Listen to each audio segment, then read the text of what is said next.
Underground golden secret base. Saharanpur नाम का एक गांव था। उस गांव में ज्यादातर लोग बहुत धनी थे। यूं कह सकते कि बहुत कम लोग गरीब थे। गांव में कुछ चोर आए थे। उन चोरों में एक सरदार भी था। गांव में सभी अमीरों के घर वो चोरी करके चोरी किया हुआ सारा सोना, चांदी, हीरे, जवाहरात वो अपने एक अंडरग्राउंड सीक्रेट बेस में रखते थे। ये सब देखकर गांव का एक आदमी पुलिस को बुलाता है। पुलिस आती है और पूछती है, क्या वो आप ही है जिन्होंने पुलिस को फोन किया था? जी हाँ साहब, देखिए गांव में बहुत चोरियां हो रही है। आप कुछ कीजिए साहब, वरना हमारी संपत्ति ऐसे ही लुट जाएगी। ठीक है, हम जल्द से जल्द छानबीन शुरू करते हैं। इस तरह से पुलिस अपनी छानबीन शुरू करती है और गांव में छुपकर पुलिस गांव वालों के ही भेष में घूमते रहती है। तभी एक रात को एक घर से आवाज आती है, चोर चोर, अरे पकड़ो पकड़ो, चोर चोर। आवाज सुनते ही पुलिस हरकत में आती है। सारे पुलिस वाले उस चोर का पीछा करने लगते हैं, लेकिन चोर जंगल की तरफ भागते हुए जाता है। पुलिस भी उसके पीछे जंगल में जाती है, लेकिन थोड़ी देर के बाद ही वो चोर गायब हो जाता है। ये देखकर सभी पुलिस वाले हैरान होते हैं। अरे कहाँ गया भाई चोर? जंगल में तो कोई भी घर नहीं दिख रहा। जहां वो छुप गया हो, फिर कहाँ जा सकता है वो? सभी पुलिस वाले काफी देर तक उस चोर को ढूंढते हैं, लेकिन वो चोर कहीं नहीं मिलता। आखिर में सभी थककर गांव में वापस आ जाते हैं। ऐसा करते करते गांव में सभी अमीरजादों के यहाँ चोरी हो जाती है। एक दिन चोरों का सरदार कहता है, अभी गांव के सभी घरों से सोना चांदी खत्म हो गया है और पुलिस भी हमें ढूंढ रही है। अब हमें ये गांव छोड़कर दूसरे किसी गांव को ढूंढना पड़ेगा चोरी करने के लिए। हम आज ही दूसरे गांव को ढूंढना शुरू करते हैं। चलो चलते हैं। इस तरह से सरदार और उसके साथी उस अंडरग्राउंड सीक्रेट बेस में सारा माल छुपाकर वहां से चले जाते हैं। इधर गांव में पुलिस वाले भी सुस्त हो गए रहते हैं। ऐसे ही एक दिन गांव में एक बकरी पालने वाला आदमी लालू अपनी बकरियों को लेकर जंगल चराने जाता है। सभी बकरियां चारा खाते रहती है। इस वजह से लालू भी एक पेड़ के नीचे बैठकर आराम करने की सोचता है, लेकिन जैसे ही वो अपना सिर पेड़ से टिकाता है, अचानक से एक बटन दब जाता है और पेड़ के सामने ही एक दरवाजा खुलता है। ये देखकर लालू बहुत हैरान होता है। वो पास जाकर देखता है तो उसे अंडरग्राउंड में जाने के लिए एक रास्ता दिखता है। वो धीरे धीरे उस रास्ते से अंडरग्राउंड में जाता है। वो अंदर जाकर कहता है, अरे बाप रे, ये तो गांव के घरों से ही चोरी किया हुआ सारा माल है। तो यही है वो अंडरग्राउंड गोल्डन सीक्रेट बेस। ये देखते ही वो जल्दी से भागते भागते गांव में आता है और सबको बता देता है। गांव वालों के साथ पुलिस भी वहां पर आती है और देखती है। सभी देखते हैं कि उस अंडरग्राउंड में ही चोरों ने अपना सीक्रेट बेस करके उस अंडरग्राउंड को गोल्डन सीक्रेट बेस बना डाला था। फिर पुलिस भी अपने तरीके से वहां पर उन चोरों का इंतजार करती रहती है और जैसे ही वो चोर आते हैं, पुलिस उन्हें पकड़ लेती है।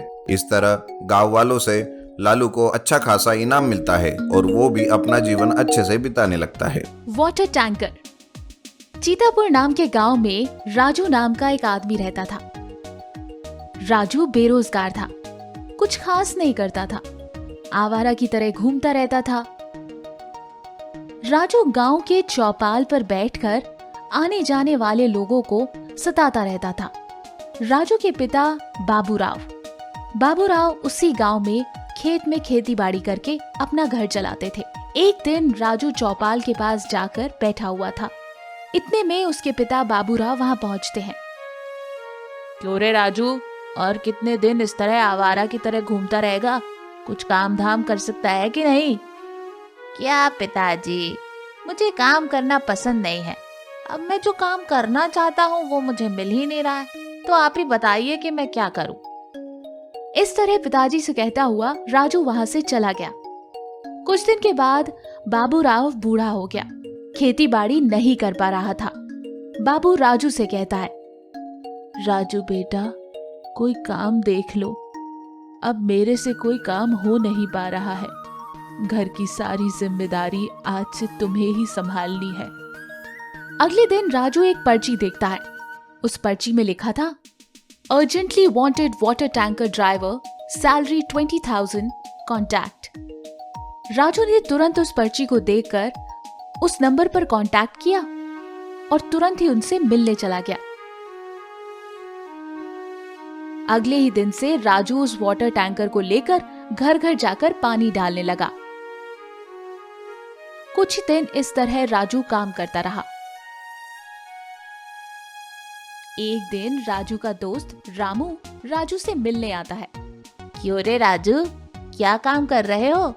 राजू सारी बात बताता है, जिस पर रामू कहता है, अरे राजू, तू कहाँ ये काम धंधे में लगा हुआ है?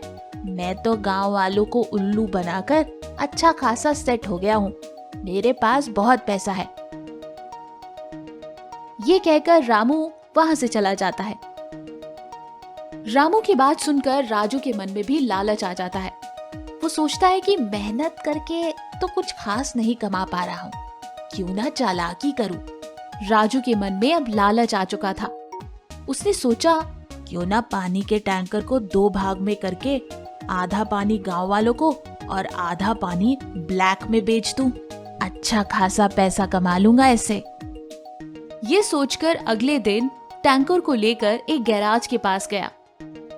बाद में उस टैंकर के पानी को गांव में डाल के बचा हुआ पानी ब्लैक में होटल में बेचता है। इस तरह से राजू कुछ दिन बहुत अच्छे से पैसे कमाता है, लेकिन कुछ दिन बाद गांव वालों को पानी कम पड़ने लगता है।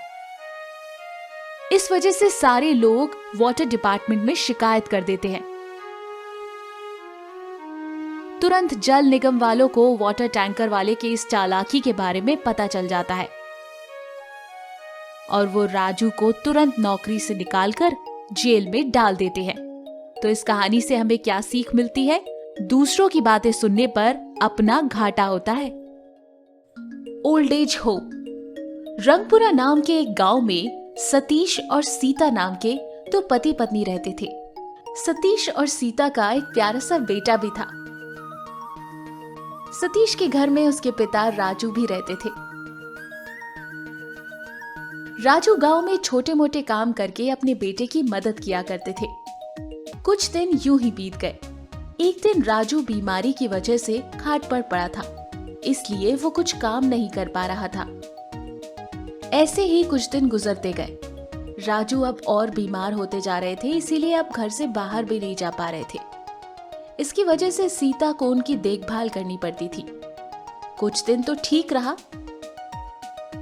लेकिन उसके बाद सीता उनकी देखभाल करते करते थक चुकी थी और अपने मन में सोचती थी, ये बुढ़ा और कितने दिन जिएगा?